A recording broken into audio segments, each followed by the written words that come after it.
महात्मा बुद्ध के ज्ञान प्राप्ति के लिए जो साधना थी, उसकी बड़ी लंबी अवधि रही। इस बीच कई गुरुओं के पास वो गए। जिस प्रकार एक गुरु को अच्छा शिष्य चाहिए होता है, उसी प्रकार एक शिष्य को भी अच्छे गुरु चाहिए होते हैं। तो ज्ञान की प्राप्ति के लिए, सत्य की प्राप्ति के लिए बुद्ध अनेक गुरुओं के पास जाते, और जिस भी गुरु के पास जाते तो उनको कुछ विधियां बताई जाती, कुछ उपाय बताए जाते कि ये करो, ऐसा करो। तो जितना उनसे कहा जाता था वो उससे कहीं ज्यादा कर देते। उनसे कहा जाता कि तुम्हें 10 दिन तक अगर भोजन नहीं करना है तो वो 20 दिन तक नहीं करते। तो कोई भी गुरु ये नहीं कह सकता था फिर कि तुमसे जो कहा गया वो तुमने नहीं किया। तो जैसा कि हमारे स्कूल में भी हम पढ़ाई करते हैं तो क्या होता है, एक व्यक्ति, एक स्टूडेंट अगर बहुत ज्यादा अच्छे से पढ़ता है तो बाकी लोग उसकी वजह से परेशान रहते हैं कि यार ये इतना करता है, और उसके बाद भी अगर वो व्यक्ति फेल हो जाए, उसे वो ना मिले जिसका वो हकदार था, तो बाकी क्या सोचेंगे कि हमें कैसे मिलेगा, हम तो इतनी भी मेहनत नहीं करते। तो ऐसे जो उन गुरुओं के दूसरे शिष्य होते थे, उनको लगने लगता कि ये इतनी मेहनत करता है, उसके बाद भी इसको वो नहीं मिला, तो हमको कैसे मिलेगा, हम भी इतनी मेहनत, बहुत मेहनत कर रहे हैं, पर ये तो हमसे बहुत ज्यादा कर रहा है। तो वो गुरु भी सोचता कि इसकी वजह से दूसरे शिष्य भी जाएंगे, और मेरे पास इस विधि के अलावा और इतने ज्ञान के अलावा कुछ और है नहीं जो इसे दे सकूं। तो वो गौतम बुद्ध से कह देते थे कि आप कहीं और जाएं, किसी और गुरु को ढूंढे, मेरे पास जितना था, जो था वो मैंने दे दिया। तो ऐसे ही बुद्ध अनेक गुरुओं के पास गए, अनेक जगह पर गए, लेकिन हर जगह वो जाते, जो उनको कहा जाता, जो विधियां बताई जाती, जिन नियमों का पालन करने को कहा जाता, वो सब कुछ करते, लेकिन उसके बाद भी अंत में हाथ कुछ नहीं लगता। ऐसे वो करते गए करते गए करते गए। एक समय आता है तो बुद्ध निर्णय करते हैं कि आज से वो अन्न का सिर्फ एक दाना खाएंगे, माने चावल का एक दाना खाएंगे, वो भी एक समय, उसके अतिरिक्त कुछ नहीं खाएंगे। अब जब वो इतनी कठोर तपस्या कर रहे थे तो कुछ 4-5 शिष्य, उनके 5 लोग उनके शिष्य बन गए कि हम इनके शिष्य हो जाते हैं, ये बहुत कठोर तपस्या कर रहे हैं, शायद इनको प्राप्ति हो जाए, हम भी इनके साथ साथ चलते हैं। तो वो भी उनके शिष्य हो गए।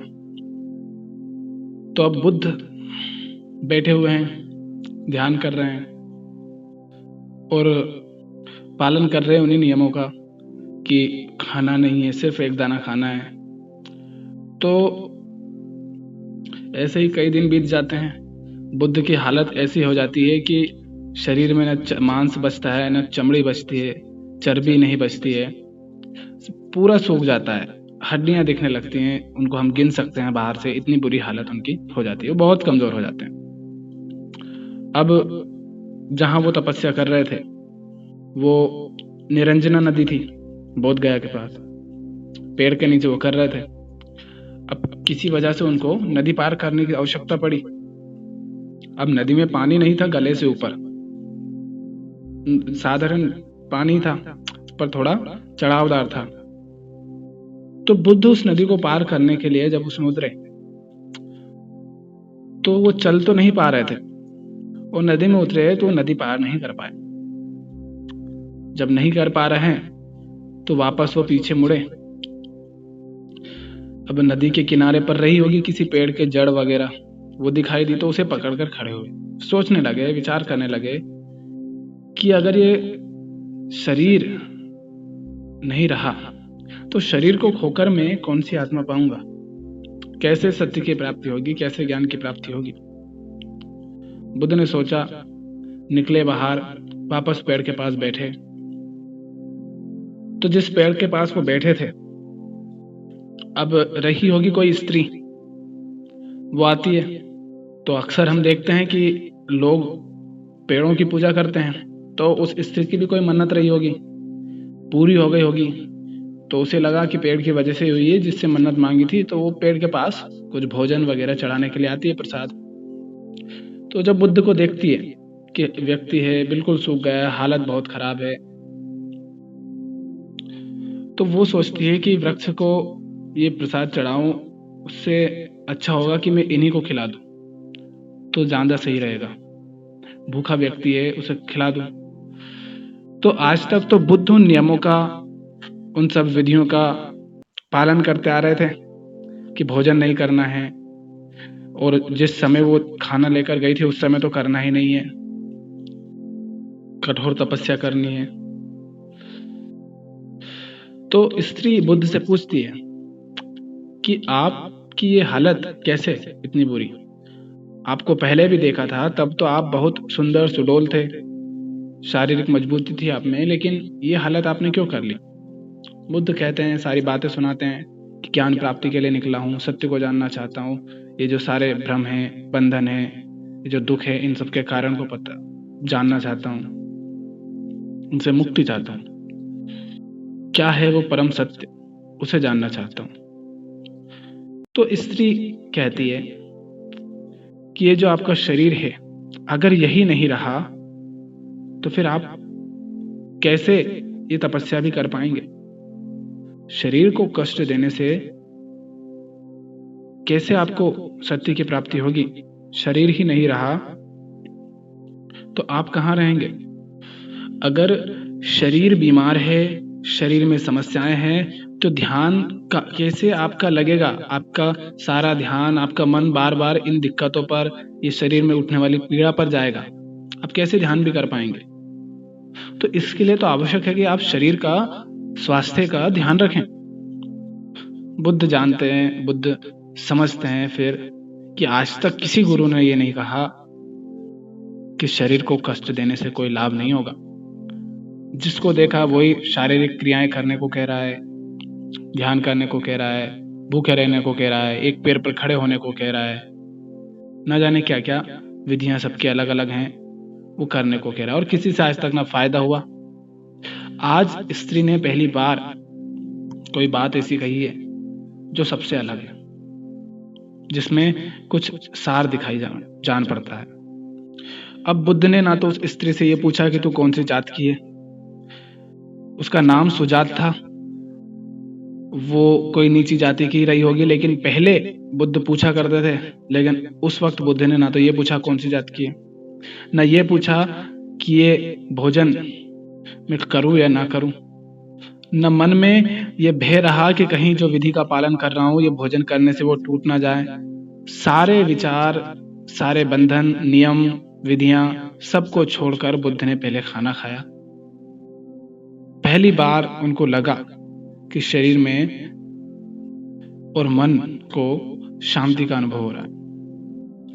फिर वो स्त्री तो चली जाती है। तो ये पहला दिन होता है बुद्ध का, जब से तपस्या शुरू की थी तब से आज तक, कि पहली बार बुद्ध चैन की नींद सोते हैं। सब जान गए कि ये सब व्यर्थ है जो आज तक किया, व्यर्थ मैंने समय गमाया, जो 7-8 वर्ष थे, व्यर्थ पूरा समय, पूरा जीवन इतना बर्बाद किया, सारी विधियां व्यर्थ गईं। बुद्ध चैन से सोए, ना उन्होंने इस बात का ख्याल किया कि मैंने खाना खा लिया, ना इस बात का ख्याल किया कि अब किसी विधि का पालन करना है। ये आशा तक उन्होंने छोड़ दी, ये इच्छा भी अब नहीं बची उनके मन में कि मुझे कुछ जानना है, ये भी त्याग दी, नहीं जानना कुछ। ऐसा उन्होंने कहा नहीं कि नहीं जानना, पर अब वो इच्छा नहीं रही, उसको छोड़ दिया। तो जो मुख्य बात है ज्ञान प्राप्ति की, वो यहीं पर है कि बुद्ध का बंधन यह विधियां ही थी। बुद्ध बहुत आगे आ चुके थे, सब कुछ उन्होंने वो पा लिया था जो एक बुद्ध पुरुष में होना चाहिए, होता है।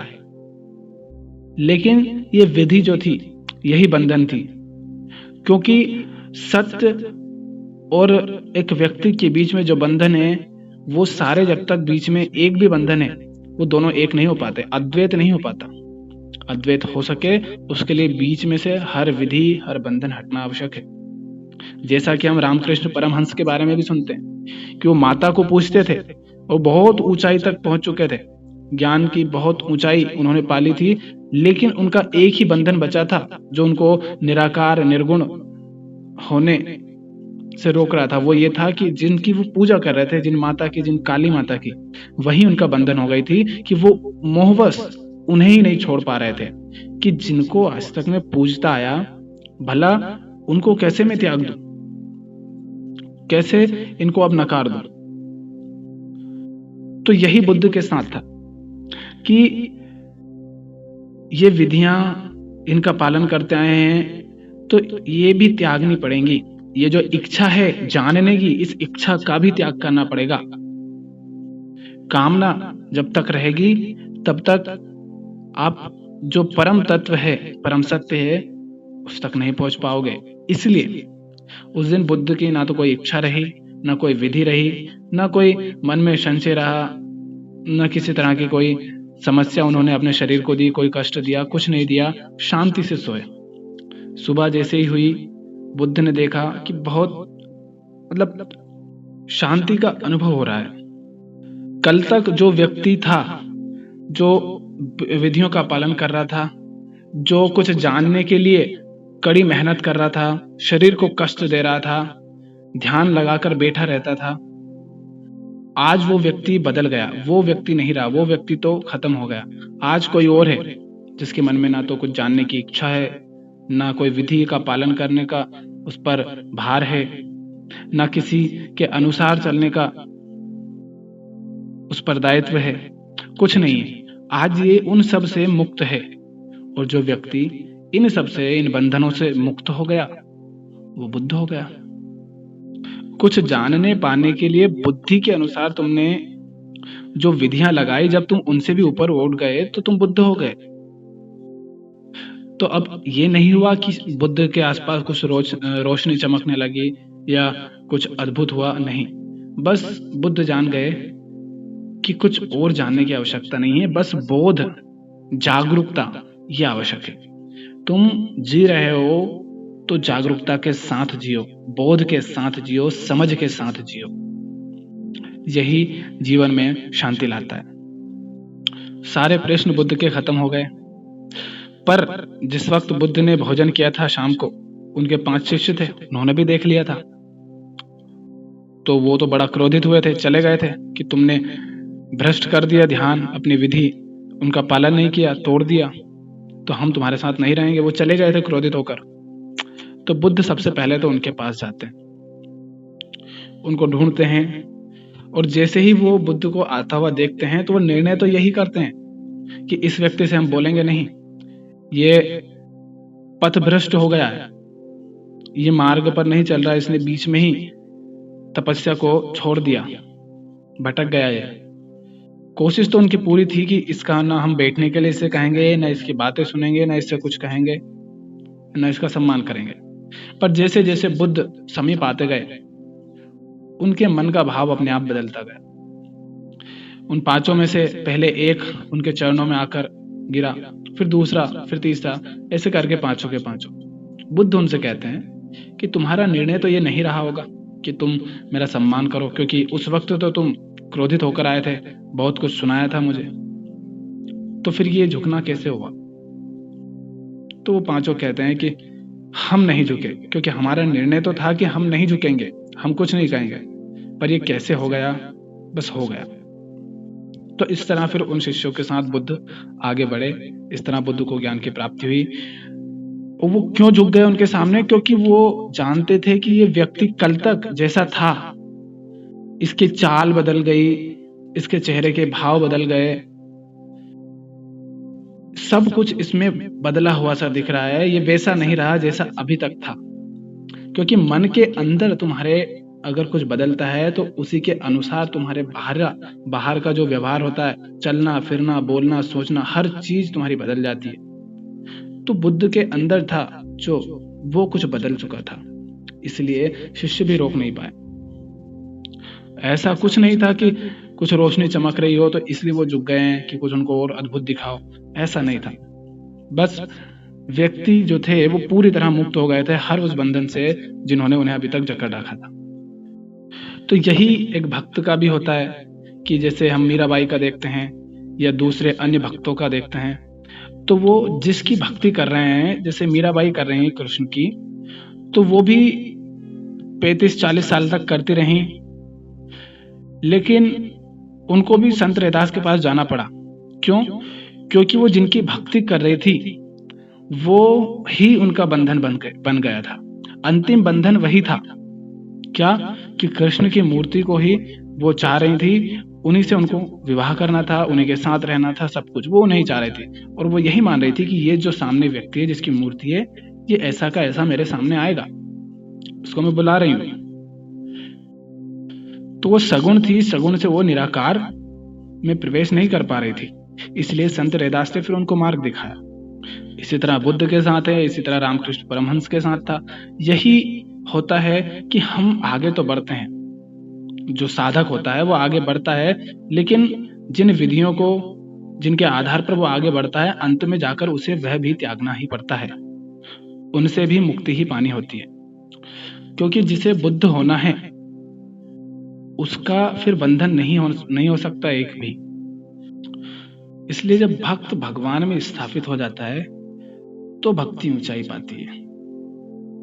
इस तरह जब बुद्ध हर बंधन से ऊपर उठ गए, हर विधियों को सबको छोड़ दिया, उनको भी, उनसे भी मुक्त हो गए, तो उनको ज्ञान की प्राप्ति हुई।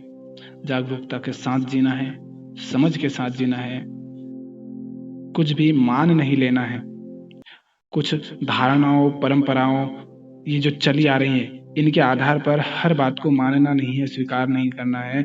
जीवन अपना देखना है, जीवन के साथ घटने वाली घटनाओं को समझना है, उनके अनुसार हमें उनको समझकर सही जीवन जीना है।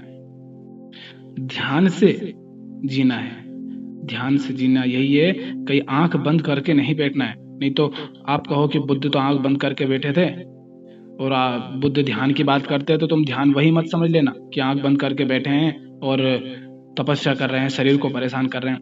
आंख बंद करके बैठने में कोई हर्ज नहीं है, पर तुम अगर वही समझ लो तो फिर तो बुद्ध की बात, बुद्ध का ज्ञान प्राप्ति और तुम्हारा ये ध्यान करना बैठे शरीर को कष्ट देकर, ये दोनों विपरीत हो जाएंगे ना। क्योंकि बुद्ध भी जब तक वो कर रहे थे तब तक उनको ज्ञान प्राप्ति नहीं हुई, तो वो ऐसा तो नहीं कहेंगे ध्यान के लिए कि ध्यान करने का मतलब ये है कि तुम बैठे रहो आंख बंद करके दिनों तक, महीनों तक, सालों तक, नहीं कहेंगे ऐसा।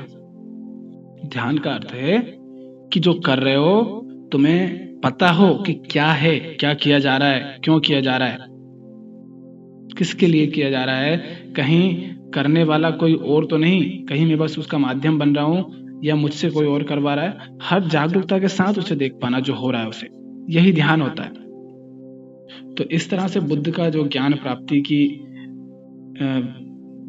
लंबी अवधि रही, वो इस तरह से उनकी बीती। उन्होंने तपस्या की, लेकिन अंत में यही जाना कि शरीर को कष्ट देकर कुछ नहीं होगा, जागरूकता के साथ जीने से ही जीवन में शांति रहेगी।